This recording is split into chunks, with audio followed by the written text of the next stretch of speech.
Hello students, I am Sobia Zafar from Jamia Hamdard. We are going to discuss the module in vivo testing part 2. In this module, we are going to discuss about the different preclinical tests for toxicity studies so as to establish the drug product safety, detailed study conduct for the carcinogenicity, genotoxicity and reproductive toxicity studies. Also, we'll be discussing about the requirements for safety pharmacology studies and also about immunotoxicity testing, photosafety testing of the pharmaceuticals. It is well known that establishing efficacy as well as safety of a drug product is crucial for the development of drug product. In the in vivo testing part 1, we have learned the use of animal models for studying ADME of a drug and drug product, the use of animal models for studying drug-drug interaction, and the use of animal testing to determine efficacy of drug product, taking examples of few diseases. In the part 2 of the module, we will be studying the application of in vivo testing, commonly known as animal or preclinical testing, to establish the safety of drug product. Toxicological screening is very important for the development of new drugs and for the extension of therapeutic potential of existing molecules. The ICH guideline S3A, the note for guidance on toxicokinetics, the assessment of systemic exposure in toxicity studies, has been developed with the primary objective of describing the systemic exposure achieved in animals and its relationship to dose level and the time course of the toxicity study. The guidance highlights the need to integrate pharmacokinetics into toxicity testing, which should aid in the interpretation of the toxicology findings and promote rational study design development. Another guidance by the ICH, that is S4B, which is the guidance for repeated dose tissue distribution studies, provide the information on distribution and accumulation of the compound or its metabolite, especially in relation to potential sites of action, which may be useful for designing toxicology and pharmacology studies and for interpreting the results of these experiments. The repeated dose tissue distribution studies are conducted in the following circumstances. When single dose tissue distribution studies suggest that the apparent half-life of the test compound in organs or tissues significantly exceeds the apparent half-life of the elimination phase in plasma and is also more than twice the dosing interval in the toxicity studies. When steady state levels of a compound or metabolite in the circulation determined in repeated dose pharmacokinetics or toxicokinetic studies are markedly higher than those predicted from the single dose kinetic studies. Third is when histopathological changes critical for the safety evaluation of the test substances are observed that would not be predicted from the short-term toxicity studies, single dose tissue distribution studies and pharmacology studies. Repeated dose tissue distribution studies may aid in the interpretation of these findings. These organs or tissues which were the site of the lesions should be the focus of such studies. And lastly, when the pharmaceutical is being developed for the site-specific targeted delivery. The toxicity studies are categorized broadly into 8 types. First is acute toxicity testing, chronic toxicity testing, subchronic toxicity testing, repeated dose toxicity testing, mutagenicity testing, carcinogenicity testing, genotoxicity testing, and reproductive toxicity testing. After these, number first is acute toxicity testing. Acute toxicity testing is carried out to determine the effect of single dose on a particular animal species using 2 different animal species, that is one rodent and one non-rodent. The investigational product is administered at different dose levels and the effect is observed for 14 days. All the mortalities caused by the investigational product during the experimental period are recorded and morphological, biochemical, pathological and histological changes in the dead animals are investigated. Acute toxicity testing permits determination of 50% lethal dose, that is LD50, of the investigational product. Acute toxicity can be measured using other tests as well. These include fixed dose procedure, acute toxic category method and up and down method. The second is repeated dose toxicity testing. Repeated dose toxicity testing is carried out for a minimum of 28 days. The test substance is administered daily at specific time for a definite period through the specified route. Usually a rodent of any gender and age 5 to 6 weeks is used. A satellite group having both a control group and a high dose group may be included in the study protocol. Baseline parameters such as the behavioral and biochemical parameters of the animals should be recorded. At the end of the study, tissues from most of the organs are removed and histological changes are recorded. Parameters such as delayed type hypersensitivity, nitrogen or antigen stimulated lymphocyte proliferative responses, macrophage function, and primary antibody responses to T cell dependent antigen are assessed. The major differences between the repeated dose and subchronic toxicity studies is the duration. Repeated dose toxicity studies are conducted over a duration of 28 days, while subchronic toxicity studies are carried out over 90 days. The next is subchronic oral toxicity testing, which is also referred to as repeated dose 90-day oral toxicity testing. Rodents and non-rodents are used to study the subchronic toxicity of the substance. The test substance is administered orally for 90 days and weekly body weight variations, monthly biochemical and cardiovascular parameter changes and behavioral changes are recorded. At the end of the study, the experimental animals are sacrificed and observed for gross pathological changes. The next is chronic oral toxicity testing. Chronic toxicity studies are conducted with a minimum of one rodent and one non-rodent species. The test compound is administered over more than 90 days and the animals are observed periodically. This provides inferences about the long-term effect of the test substance in animals, and it may be extrapolated to the human safety of the test substance. During the study period, the animals are observed for normal physiological functions, behavioral variations, and alterations in the biochemical parameters. At the end of the study, tissues are collected from all parts of the animals and subjected to histological analysis. The next is mutagenicity testing. Mutagenicity testing is used to assess submicroscopic changes in the base sequence of DNA, chromosomal aberrations and structural aberrations in the DNA, including duplications, insertions, inversions and translocations. The another set of toxicity testing is the carcinogenicity studies. Over the last 2 decades, carcinogenic risk assessment process has progressed rapidly, leading to the addition of many new regulations with the objective of protecting human health from various chemical hazards. Carcinogenicity studies are conducted to evaluate the carcinogenic potential of pharmaceuticals. To assess the relevant risk in humans, ICH guideline S1A, that is the guideline on the need for carcinogenicity studies of pharmaceuticals, deals with the conditions under which carcinogenicity studies should be conducted to avoid unnecessary testing on animals and to provide consistency in worldwide regulatory assessments of applications. The guideline S1B, that is testing for carcinogenicity of pharmaceuticals, provides methods of experimental approaches for the evaluation of carcinogenic potential of pharmaceuticals, and the guideline S1C, that is dose selection for carcinogenicity studies of pharmaceuticals, pertain to issues considered while selecting doses for the studies. Animal carcinogenicity studies are still considered as the best approach in predicting human risk assessment. These tests are needed for a compound which is to be administered continuously or intermittently over a prolonged period of time, or the compounds with a mutagenic potential or a structure alert indicating a putative carcinogenic effect or influence on cell proliferation have to be tested. The basic scheme of carcinogenicity studies comprises of one long-term rodent carcinogenicity study and the other long or short-term study which provides additional information which is not readily available from the first long-term study. The short or medium-term test system provide better information for the differences in the range of susceptible target tissues in which the tumor develop and the knowledge of drugs ADME profile for human risk assessment. Pharmaceuticals which are expected to be used continuously or at least for a period of 6 months should be considered for carcinogenicity testing.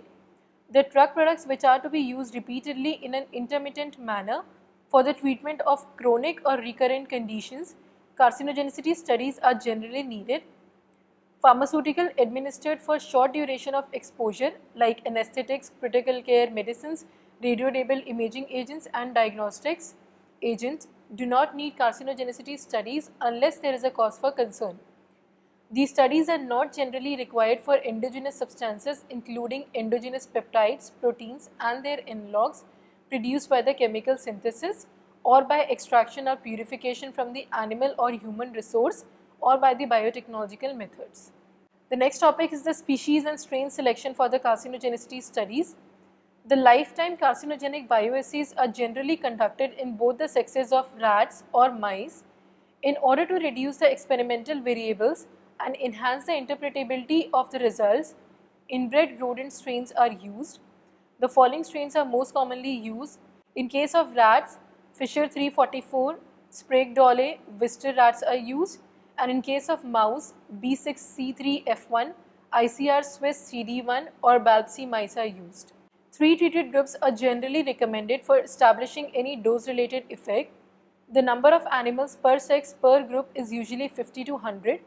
The scientific reason for using more animals per group is to increase the statistical power of the study. The control group is sometimes doubled to include 2 concurrent groups with 50 animals per sex per group that will generate a large histopathological database. 2 control groups have been used in conditions such as dietary administration, where control 1 group is given diet or vehicle ad libitum, while for control 2 animals, diet is restricted to the amount consumed by the high dose group. Furthermore, in some studies, 3 control groups including 2 diet controls and 1 vehicle control are used. For dose range finding study, 10 to 30 animals per sex per group are used. For toxicokinetic measurements, satellite groups each composed of 10 animals per sex per group are used. The route of drug exposure in animals should be the same as that intended for clinical use. The exposure time of 18 to 24 months is generally recommended for mice and at least 24 months for rats in lifetime carcinogenesis bioassays. In both the time frames, the tumors are induced well because of continuous administration of test chemical.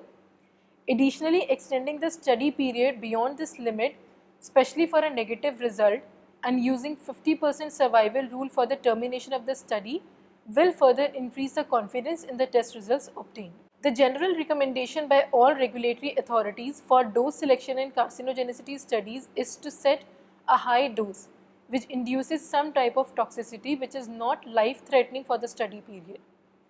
An indicator of that is a 10% reduction in body weight gain relative to control. For a substance with low bioavailability and non-toxic nature, multi-dose toxicokinetic measurements through different routes may be used in the selection of route and dose for maximum exposure. Another alternative approach is to determine high multiples of the human dose, which is expressed as an area under the curve. The animals used in the carcinogenicity studies should be observed for clinical signs and mortality throughout the study. Palpitation to examine nodule formation is conducted. Food consumption and body weight should be recorded weekly.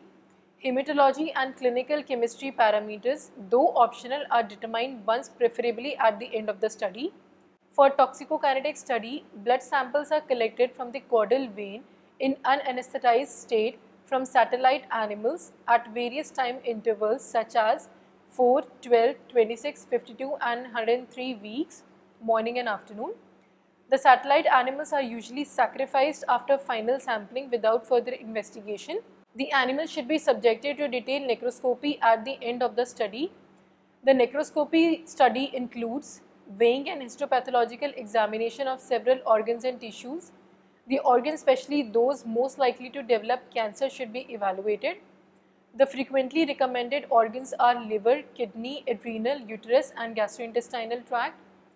The potential target organ effect is monitored.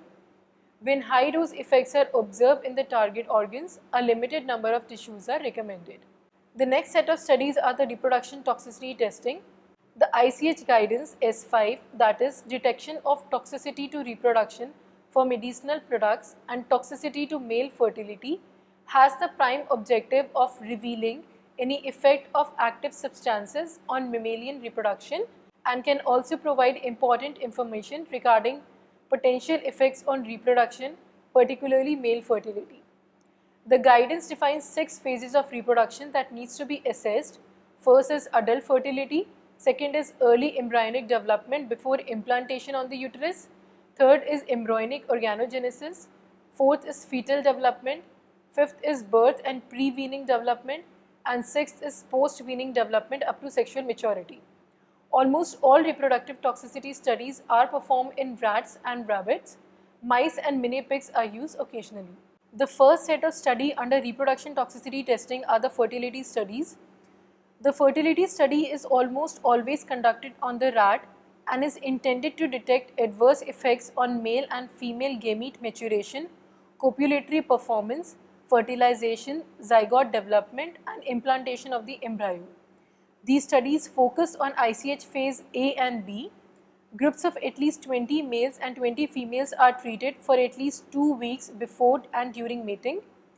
Treatment of the animals is then continued throughout the first week of gestation. The pregnant females are euthanized 1 week later to allow inspection of their uterine contents. The reproductive organs are sampled for histopathology. The number of live and dead embryos are recorded. The corpora lutea are counted, allowing the calculation of the pre-implantation loss. The second set of study are the embryo toxicity studies. These studies are focused on ICH phase C, that is the period of organogenesis, which is the principal period of sensitivity to classic teratogenic effects. Most types of structural birth defect can only be induced by exposure during this period. The study is performed in 2 species, one rodent and one non-rodent, most often the rats and the rabbit. Pregnant animals are treated during the period of organogenesis. The minimum requirement is 20 liters for rodent studies or 16 liters for rabbit studies. In order to achieve these number of liters, about 24 rats or 20 rabbits are mated and dosed per group. Treatment is stopped after closure of the palate in the embryo, after which the pregnant females continue to be monitored throughout the fetal period. They are then euthanized, uterine contents are examined, and litter parameters are recorded. The third set of studies are the pre- and postnatal study. The study design covers phases C to F. This protocol duplicates the exposure during the embryonic period already accomplished in the ICH embryo toxicity study, which is necessary in order to detect any functional defects induced by the drug during organogenesis. The study is almost always performed in the rat or very rarely in the mouse. Groups of about 24 mated female rats are dosed from day 6 of gestation throughout the embryonic and fetal periods, during parturition, and throughout lactation up weaning. At weaning, 1 male and 1 female pup are selected from each litter to form the F1 generations. The selected F1 generation pups are not dosed, but their physical development is monitored before and after weaning up to the age of sexual maturity. After attaining sexual maturity, the F1 pups are paired within each group to evaluate their fertility. The F1 females are then euthanized 2 weeks after copulation. Some alternative study designs have also been suggested. The ICH guidelines give 3 examples of alternative study design. The first is a one-segment design with an evaluation of all the phases A to F in a single experiment.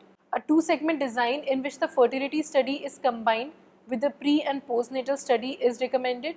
The third design comprised of combined fertility and embryo toxicity study, which has proven to be the most advantageous alternative strategy.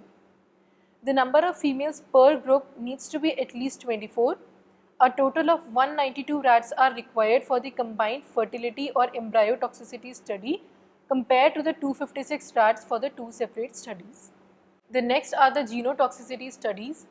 Genotoxicity tests are done for the detection of compounds which induce genetic damage directly or indirectly through various mechanisms.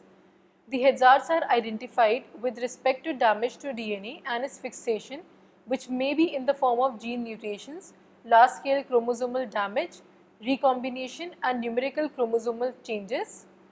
Compounds exhibiting damage have the potential to be human carcinogens or mutagens.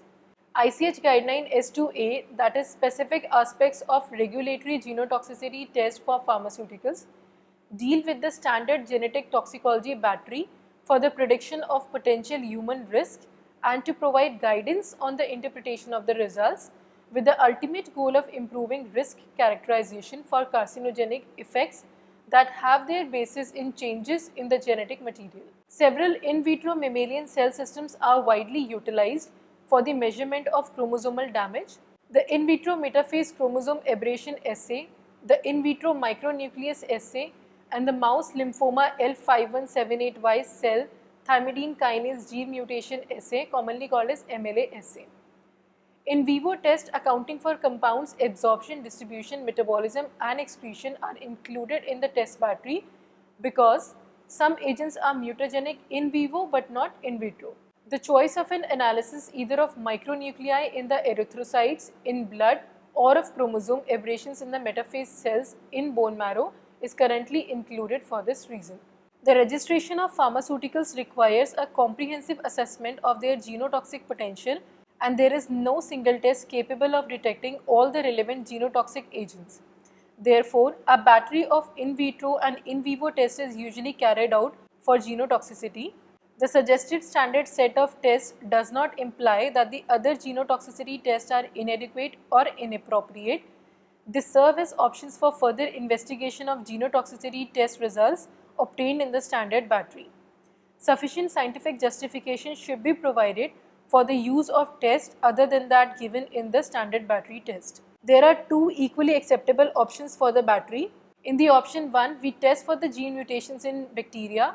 The in vitro mammalian cell test include two types: cytogenetic test for chromosome damage and the mouse lymphoma TK gene mutation assay. The third is the in vivo test for genotoxicity. Generally, a test for chromosome damage using rodent hematopoietic cells is conducted. Micronuclei can be measured in bone marrow or blood of mice and rats. In the option 2, the test for gene mutation in bacteria is carried out. In vivo assessment of genotoxicity with two different tissues is recommended. In the in vivo assay, typically DNA strand breakage in the liver is conducted. Other in vivo assays include transgenic mouse mutation assay, DNA covalent binding and liver UDS, that is unscheduled DNA synthesis assay. The test for the detection of chromosome damage in vivo. Both the rats and mice are considered appropriate for the use in the bone marrow micronucleus test.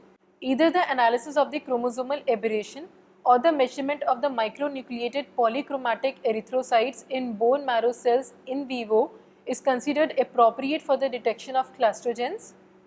Micronuclei can also be measured in immature erythrocytes in peripheral blood in the mouse or in the newly formed reticulocytes in rat blood. Systems for automated analysis can be used if appropriately validated.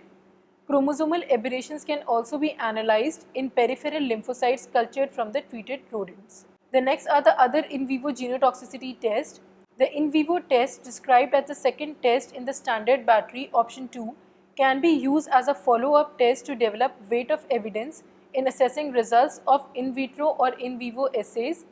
Although mutation can be measured in transgene in rodents, this entails prolonged treatment to allow for mutation expression, fixation and accumulation, especially in the tissues with little cell division. Thus, a second in vivo assay will often evaluate a DNA damage endpoint as a surrogate.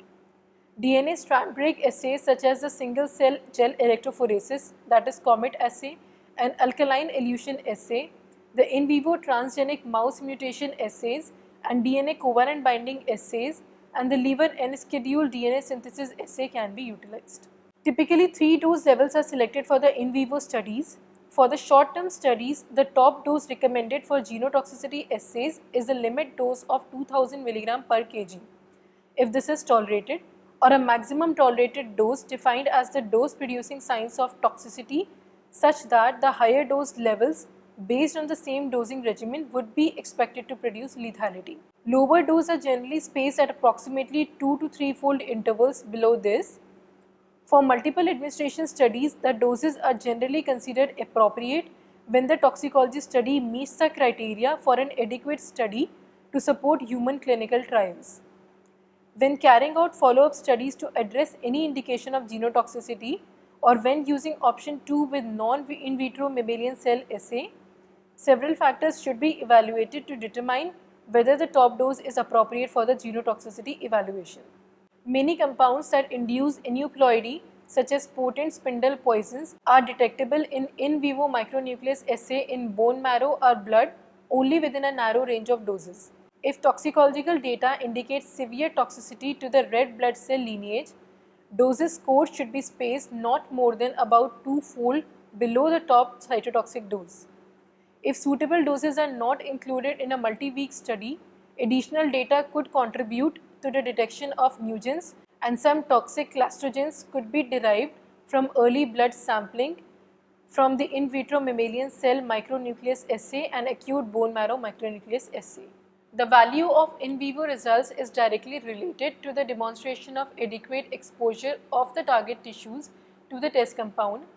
Assessment of in vivo exposure should be made at the top dose or other relevant doses using the same species, strain and dosing route used in the genotoxicity assay. Demonstration of in vivo exposure should be made by any of the following measurements. The first is cytotoxicity. For that, cytogenetic assays are conducted by obtaining a significant change in the proportion of immature erythrocytes among total erythrocytes in the tissue used at the doses and sampling times used in the micronucleus test, or by measuring a significant reduction in the mitotic index for the chromosomal aberration assay. For other in vivo genotoxicity assays, toxicity in the liver or tissue being assessed by histopathological evaluation or blood biochemistry toxicity indicators. The second is the exposure. In this, the measurement of drug-related material either in blood or plasma is carried out, or the direct measurement of drug-related material in the target tissue or autoradiographic assessment of the tissue exposure is carried out. If in vitro tests do not show genotoxic potential in vivo, exposure can be assessed by any of the methods above or can be assumed from the results of the standard ADME studies in the rodent done for the other purposes. In vivo tests have the advantage of taking into account ADME parameters which are not factors in the in vitro test but are potentially relevant to the human use. In vivo genotoxicity tests also have the potential to give misleading positive results that do not indicate true genotoxicity. Example, increase in micronuclei can occur without administration of genotoxic agent due to disturbance in erythropoiesis. The DNA adduct data should be interpreted in the light of the known background level of endogenous adducts. Indirect toxicity related effects could influence the result of the DNA strand break assays. Thus, it is important to take into account all the toxicological and hematological findings when evaluating the genotoxicity data. Indirect effects related to the toxicological changes could have a safety margin and might not be clinically relevant. In the subsequent section of the modules, we will be discussing about the safety pharmacology studies. The safety pharmacology is a rapidly developing discipline that uses the basic principles of pharmacology in a regulatory driven process to generate data to inform risk or benefit assessment. The ICH guideline S7A, that is Safety Pharmacology Studies for Human Pharmaceuticals, have been developed to identify undesirable pharmacodynamic properties of a substance that may have relevance to its human safety, to evaluate adverse pharmacodynamic or pathophysiological effects of a substance observed in toxicology and clinical findings, and to investigate the mechanism of adverse pharmacodynamic effects observed or suspected. Safety pharmacology studies should be designed to define the dose-response relationship of the adverse effect observed, the time of the adverse effect. Generally, the dose eliciting the adverse effect should be compared to the dose eliciting the primary pharmacodynamic effect in the test species or the proposed therapeutic effects in humans, if feasible. In vitro studies should be designed to establish a concentration effect relationship. The range of concentration used should be selected to increase the likelihood of detecting an effect on the test system. Safety pharmacology core battery has been developed to investigate the effects of the test substance on the vital functions. In this regard, the cardiovascular, respiratory and central nervous systems are usually considered the vital organ system that should be studied in the core battery. In case of central nervous system, motor activity, behavioral changes, coordination, sensory motor reflex responses and body temperature should be evaluated. A functional observation battery, modified Irwins or other appropriate tests can be used. For cardiovascular system, blood pressure, heart rate and the electrocardiogram should be evaluated. In vivo, in vitro or ex vivo evaluations including methods for repolarization and conductance abnormalities should also be considered. Respiratory rate and other measures of respiratory functions including tidal volume, hemoglobin oxygen saturation should be evaluated. In some instances, based on the scientific rationale, the core battery should be supplemented with the other studies as well which are meant to evaluate the potential adverse pharmacodynamic effects on organ system functions not addressed by the core battery, or repeated dose toxicity tests when there is cause for concern.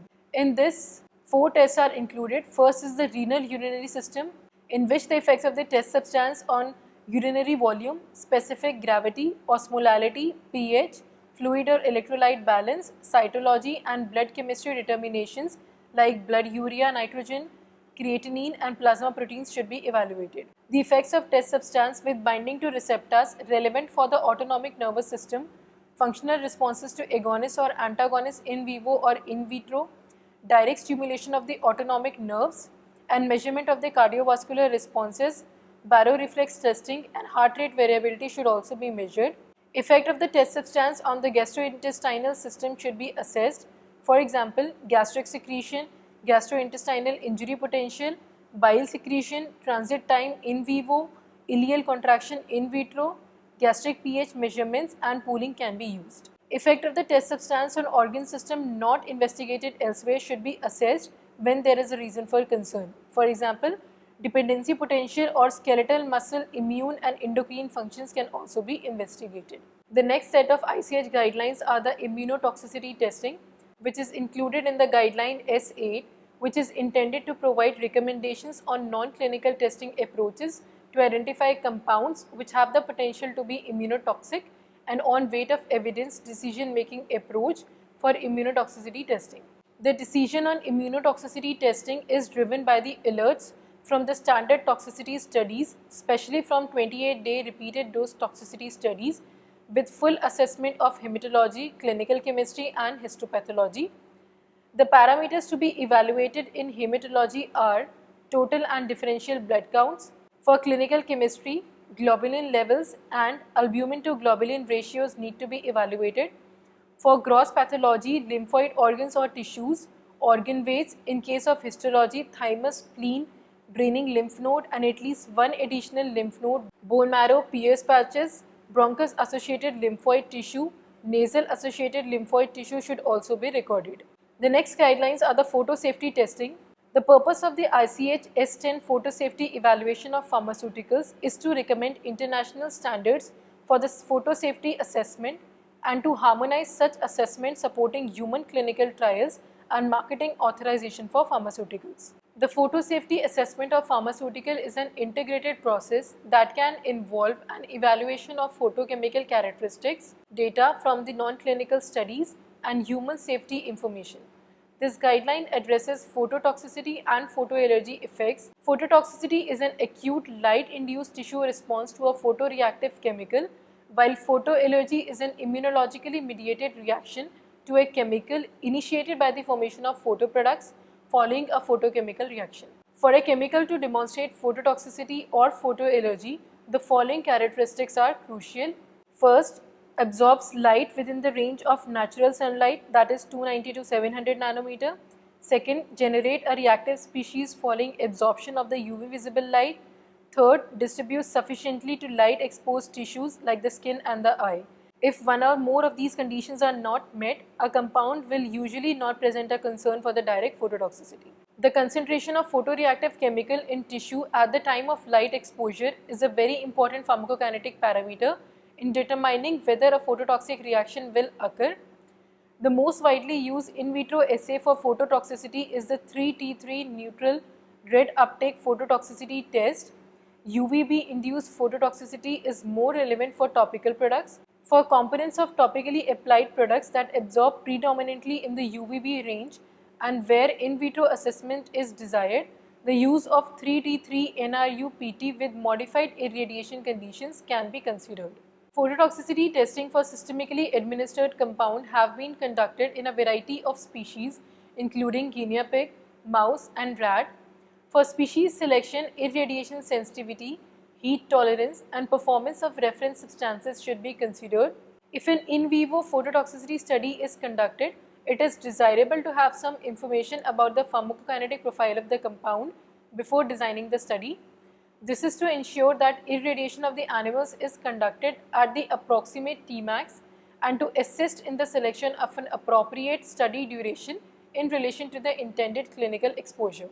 Relevant pharmacokinetic data, if not readily available, should be collected as part of the in vivo phototoxicity study. Although phototoxicity is typically an acute reaction, the duration of an in vivo assay should be carefully considered. Accumulation of compound in relevant light-exposed tissue after repeated administration might lead to an increased phototoxic response. Similarly, repeated irradiation after each dose might also lead to an increased phototoxic response due to the accumulation of damage. Generally, studies of a single day or up to few days duration of dosing are appropriate using the clinical route of administration if feasible. Single or repeated daily irradiations after dosing can be used. The most sensitive early signs of compound-induced phototoxicity are usually erythema, followed by edema at a normally sub-erythemogenic irradiation dose. The type of response might vary with the compound. Any identified phototoxicity reaction should be evaluated regarding dose and time dependency, and if possible, the no observed adverse effect level should be established. The hazard identification might be further supported by additional endpoints, which include early inflammatory markers in skin or lymph node reactions indicative of the acute irritation. If a phototoxicity study is conducted in animals for a systemic drug that absorbs light above 400 nanometer, phototoxicity of the retina should be assessed using a detailed histopathological evaluation. For compounds that can only absorb light below 400 nanometer, retinal assessment is usually not warranted because such wavelengths do not reach the retina of the adult human eye due to limited penetration of the cornea lens and vitreous body. Testing for photoallergy is not recommended for compounds that are administered systemically. Photoallergy reactions in humans following systemic administration are rare, and there are no established non-clinical photoallergy assays for systemically administered compounds. If the active substance and the excipients do not have MEC, that is molar extension coefficient values greater than 1000 liter per mole per centimeter between 290 and 700 nanometer, no further photosafety testing is recommended and no phototoxicity is anticipated in humans. For compounds with MEC values of 1000 liter per mole per centimeter or higher, negative photoreactivity test results can support a decision that no further photosafety testing is warranted. If further assessment is warranted, available data on the phototoxicity of the chemical class related compounds should be evaluated, as this could inform on the approach to be taken. So students, in this module we have learned the different toxicity studies carried out on a pharmaceutical product to establish its safety. We have also studied the detailed procedures for the conduct of carcinogenicity and genotoxicity studies, the various in vivo tests required for the determination of reproductive toxicity and safety pharmacology of the test product were studied, and lastly the considerations for immunotoxicity and photosafety testing of the pharmaceuticals was investigated. Thank you.